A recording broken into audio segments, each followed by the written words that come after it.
Des tonnes de déchets ménagers. Voilà le carburant automobile de demain.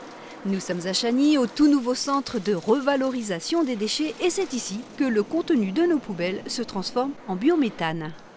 Ce biométhane est ensuite injecté sur les réseaux de gaz. Injecté sur les réseaux de gaz pour ensuite alimenter notamment des véhicules au gaz naturel. Voici deux types de camions qui fonctionnent uniquement au gaz naturel. Il y en a une centaine en Bourgogne. On a une mobilité qui permet de réduire de près de 90% les particules, qui est un problème dont on entend de plus en plus parler. Les moteurs gaz sont 2 fois plus silencieux que les moteurs diesel, sont très économes donc en énergie, produisent peu de CO2. Et lorsqu'on utilise le biométhane à la place du gaz naturel importé, on a une mobilité avec quasiment 0 CO2. Les transporteurs routiers s'intéressent de plus en plus au gaz naturel dans le souci de moins polluer.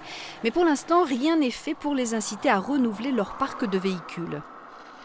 Quelqu'un, un particulier, téléspectateur qui achète une voiture, il a une aide de 10 000 €.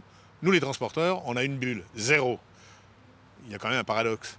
Je pense quand même qu'on pourrait aider, et les Allemands l'ont fait. Ça m'embête de toujours parler des Allemands, mais d'un autre côté, on n'est pas si bête que ça en France, on peut faire aussi bien que les autres.